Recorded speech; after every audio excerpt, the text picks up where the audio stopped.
যেখানে বাঘের ভয় সেখানে রাত হয়, কথায় বলে না। আজকে দেখেন তেজগাঁয়ের যে প্রধানমন্ত্রীর কার্যালয়, সেই কার্যালয়ে আজকে তারেক রহমান অফিস শুরু করলেন প্রধানমন্ত্রী হিসাবে।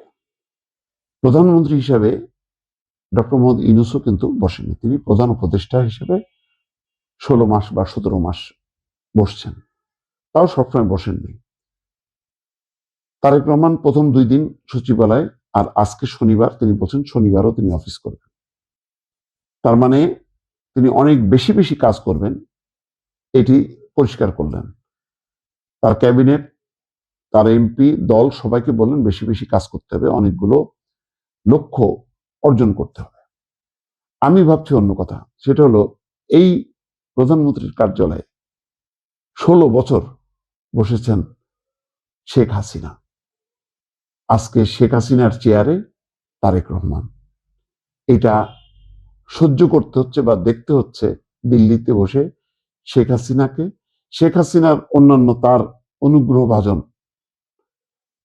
মন্ত্রীরা, শুভাকাঙ্ক্ষীরা, তারাও দেখছেন একটা দৃশ্য যে তারেক রহমান আজকে শেখ হাসিনার চেয়ারে বসে প্রধানমন্ত্রিত্ব করেন। 15 বছরে আমার যে অভিজ্ঞতায় তাদের সাংঘাতিক রকম আতঙ্ক ছিল তারেক রহমানকে নিয়ে, কারণ তারা জানে দণ্ডমুণ্ডের কর্তা বিএনপির আসলে শেষ পর্যন্ত তারেক রহমান। যেহেতু বেগম খালেদা জিয়া শেষ 5-7 বছর তার শারীরিক অবস্থার অবনতি হয়েছে, তিনি আর কর্মক্ষম হবেন না, ফলে তারেক রহমানই দায়িত্ব নেবেন।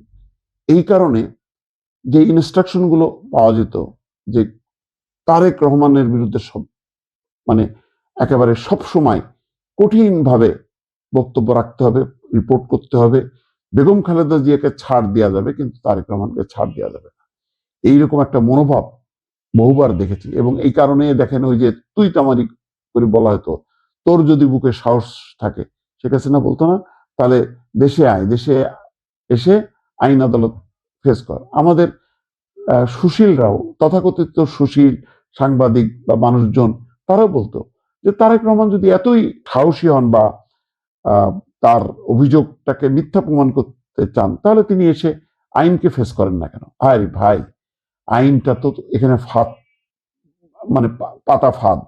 আইনের নামে একটা জাল বিছায় রাখছে, যেই জালে আসবে আর ওরা কিচ্ছু না, জাস্ট ফাঁসিতে ঢুকাবে। এইভাবে জামাতের বহু নেতাকে শেষ করে ফেলছে। বাকি ছিল বেগম খালেদা জিয়া, তাদের টার্গেট ছিল, তাদের টার্গেট ছিল তারেক রহমান। তারেক রহমানকে তো তারা যাবজ্জীবন কারাদণ্ড দিছে। তারেক রহমান যদি এই দণ্ড মেনে নিয়ে বাংলাদেশে আসতো, ওই দণ্ডটা উচ্চ আদালতে আসলে এই ওবায়দুল হাসানদের মতন প্রধান বিচারপতিরা বলে দিত মৃত্যুদণ্ড। এই কাজটাই বাকি ছিল, এই কাজটাই হইতে পারেনি। হয় না, আপনি ষড়যন্ত্র এমনই, এটা এক পর্যায়ে করতে করতে এক পর্যায়ে এটা ধরা খাবে, কারণ এটা তো কোনো নৈতিক বেস ছিল না, শুধু ছিল হিংসা, প্রতিহিংসা এবং অন্য পক্ষকে, বিরোধী পক্ষকে দমন করো আর সারা জীবন ক্ষমতায় থাকো। এই নীতিতে চলতে যে আজকে দিল্লিতে বসে, দিল্লিতে পালিয়ে যে সেখানকার সুরক্ষিত ভবনে আজকে সেখান থেকে বসে বসে দেখতে হচ্ছে যে তেজগাঁয়ে তার 15-16 বছরের যে চেয়ার, সেই চেয়ারে আজকে তার সবচেয়ে যাকে ঘিরে তার আতঙ্ক ছিল, ভয় ছিল, সেই তারেক রহমানই তার চেয়ারে বসে এখন প্রধানমন্ত্রিত্ব করছেন। এটাই বলে যে যেখানে বাঘের ভয় সেখানে রাত হয়। আরেকটা হলো নিয়তি আপনাকে যদি থাকে, আপনার কপালে লেখা থাকে, এটাকে আপনি খণ্ডাইতে পারবেন না। আজকে তাই হলো।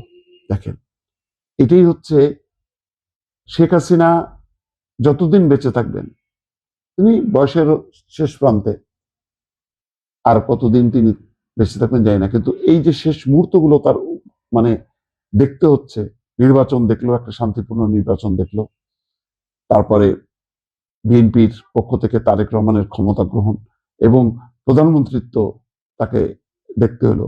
বেগম খালেদা জিয়া নেই, তারপরেও কিন্তু তারেক রহমান রয়ে গেল এবং তার চেয়ারেই বসে প্রধানমন্ত্রিত্ব শুরু করলেন আজ থেকে।